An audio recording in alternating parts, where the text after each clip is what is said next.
Hey everybody, Reefgrrl here, and welcome to my channel. This video is about a piece of equipment that I am really hoping is going to help me out of a situation. Before I get to that, I would love it if you haven't already, if you'd subscribe to my channel. And while you're over there, hit that notification bell so you don't miss any of what I have coming your way in the next few months. There is a lot going on right now. We are moving house, but our new house won't be ready till almost the end of the year. Before we can sell this house, I have to take down this entire reef that I have spent almost 3 years building. My plan is to move this reef into another tank. Right now, I have a 90-gallon tank waiting that's been cycled. I have a canister filter running on it because I am unable to drill it, therefore will not have a sump. This is a mature reef, so although that canister is stuffed with seasoned media that came right out of this sump, I felt like I needed more. I decided I would try to get another canister and hopefully effectively double the amount of filtration available. Here's the 90-gallon tank. This is before the cycle was started. And below, you can see I have a Fluval 406 ready to go. Because this is a temporary setup, I didn't want to spend too much money. I did a bit of research and came across this filter. It's the Sun HW303B. I got it on Amazon for about 140 bucks. It has a 9-watt UV sterilizer, and it's good for about 100 gallons. Perfect. Before buying it, I read some reviews and they were very mixed. It's been around for about 4 years as far as I can tell, and when I read reviews, I always sort by newest first, because a lot of times design flaws are fixed over the course of time as more and more people report them. Many people complained about flimsy parts, but I'm very careful with my equipment, so I didn't feel this was going to be a problem for me. There was one case of a leak, but that seemed to be some sort of an issue with how the person had installed the pump head. People had a lot of good to say about Sun canisters, and some had run them for up to 9 years without problems and replaced them with the same or the upgraded model. So I felt it was worth taking a chance. You can see in this unboxing that it's pretty sturdy. There's lots of space for media, and I saw the UV bulb as a huge bonus. The clamps were a bit tricky to get put in place, but in the end, I figured it out. Let's take a closer look at the bits and pieces. First off, I have to say I like the green hose, 2 6-foot pieces. So this is the return. Oh look, there's a spray bar too. This is the intake.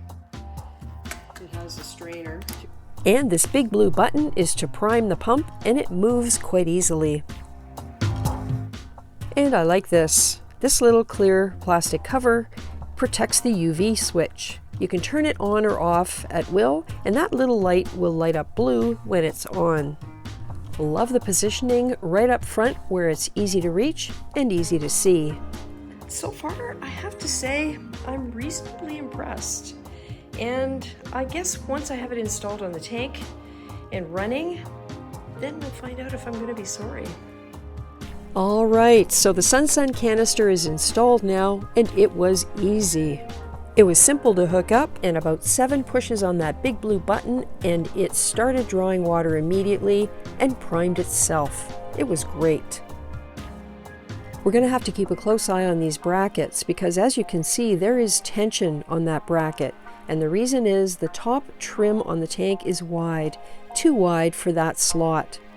We're going to have to make sure that nothing happens to bump this or push it, and in fact, we may have to cut out that trim to make it fit. And the other side is the same. This is the return with the spray bar. Check it out, that bracket is on an angle.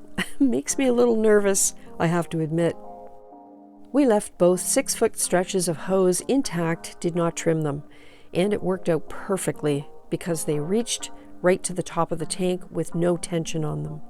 You can see there the blue light is on. I have the UV running.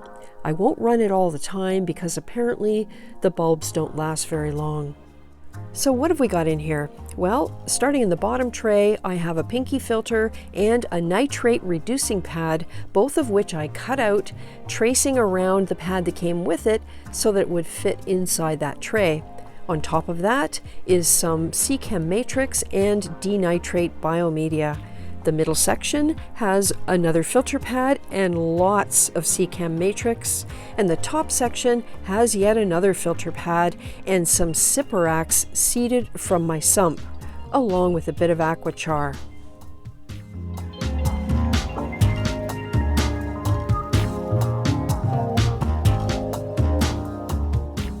Let's finish off with a little coral tour. The water has amazingly gotten very clear in the approximately 3 hours this canister has been running. So it was a good thing. All the corals in here are doing extremely well. They've been here for about 2 weeks now. So we will see how things go with this. I'm sure we'll have all kinds of stuff go on in this tank before I'm ready to move my big reef over.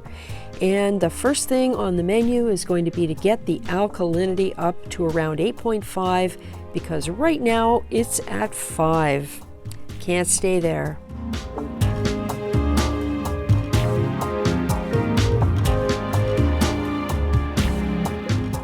So time will tell whether it was a mistake and whether I'll be sorry for buying the Sun canister. I think the biggest point of failure might be those brackets, something to keep a very close eye on. And as always, thank you for watching. I really appreciate it.